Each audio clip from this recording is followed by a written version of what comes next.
the best-selling music artist in history. A man who lived inside one of the most unusual lives ever constructed, and a death that raised questions people still can't fully answer. This is the story of Michael Jackson, and if you think you already know it, stay with us. Because the headline version and the full picture are very different things. A childhood that wasn't really a childhood. To understand Michael Jackson, the adult, the star, the person, you have to start at the beginning. Because what happened to him as a child shaped almost everything that came after. Gary, Indiana, 1958, 7th of 9 children. And from almost the very beginning, it's clear this kid has something. An ability to sing and move that stands apart even among his talented siblings. His father, Joe Jackson, sees it immediately and pushes it hard. Family members have described Joe as a strict and sometimes brutal disciplinarian. Rehearsals were constant. The pressure was relentless. And Michael, from the time he was old enough to perform, was performing. For audiences, for record labels, for the world. Not playing, not making friends, not having a normal childhood. Performing. He spoke about it in later years with real pain. The things he missed. The experiences he never had. The ordinary developmental moments that just weren't there for him. By the time he was an adult, he had already spent most of his life being something for other people, rather than just being a person. The psychological weight of that is hard to overstate. And it never really left him. The height of fame.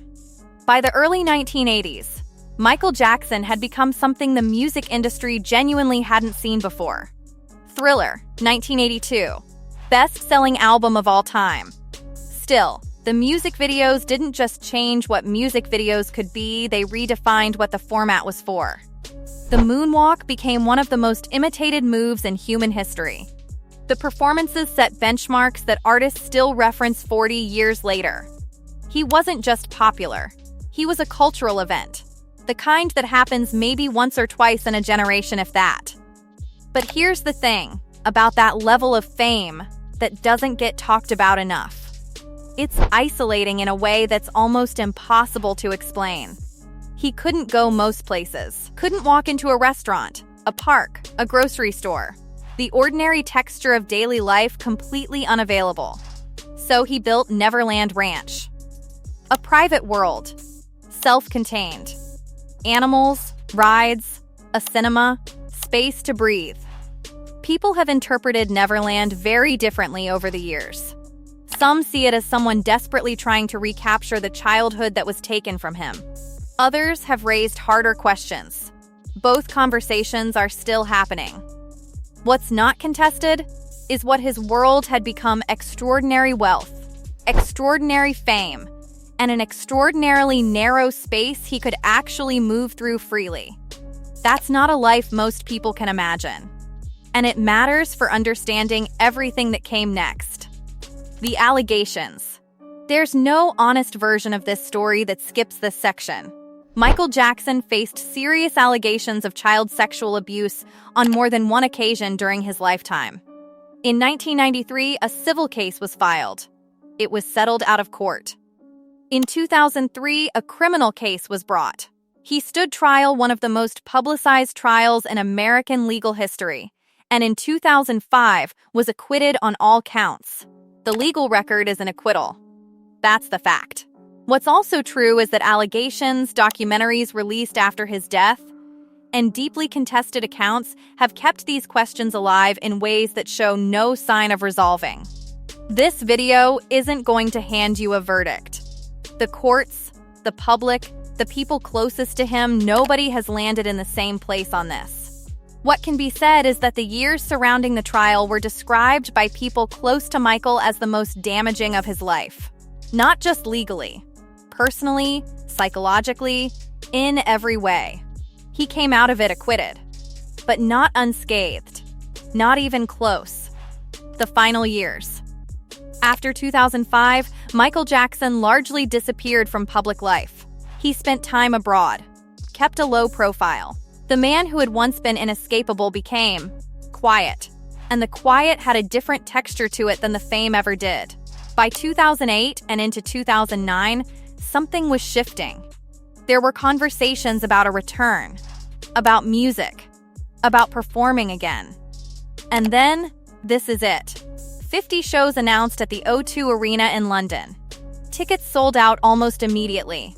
The comeback felt real, and rehearsal footage that surfaced after his death showed flashes of the performer. People remembered the precision, the presence, the command of a stage. But there were also other accounts.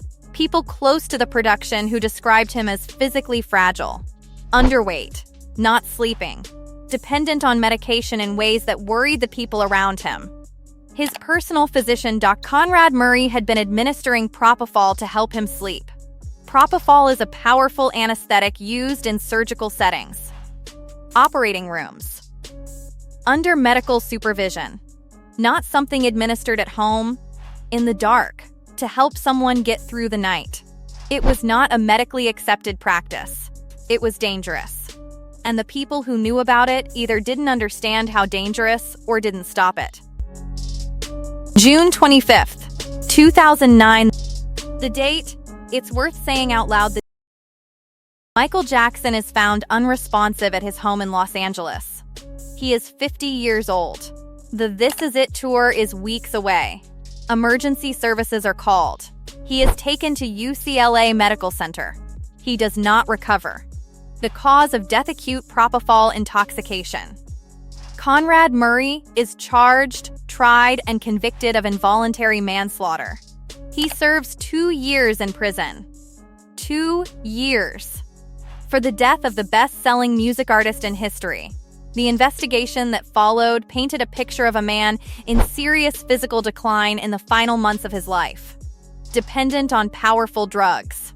Surrounded by people who were either unwilling or unable to intervene. Heading toward 50 shows that his body may not have been capable of completing. Whether the comeback would have happened. Whether it would have been triumphant or devastating. Whether Michael Jackson had more left to give or was already running on empty. We don't get to know. The night of June 25th closed that door. Michael Jackson's life wasn't one story. It was several running simultaneously, intersecting, contradicting each other, defying any single clean narrative. The performer, one of the most gifted musicians in recorded history. That part is not seriously contested by anyone. The person, someone shaped by a painful childhood, who carried that weight visibly and struggled to find solid ground beneath the fame. The public figure, at the center of legal and cultural conversations that remain unresolved, and probably always will be. And the ending. A death caused by medical negligence at 50 years old. In the middle of a comeback the world was waiting for. None of those threads make sense without the others. What he left behind in music is real and lasting. What his life contained beyond the music was genuinely complicated. Both of those things are true at the same time, and holding both, honestly, without collapsing into easy verdicts in either direction, is the only fair way to look at it.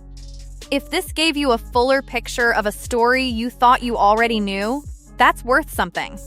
Hit subscribe for more stories told this way. Like if this one earned it. And drop a comment. What part of his story stays with you the most?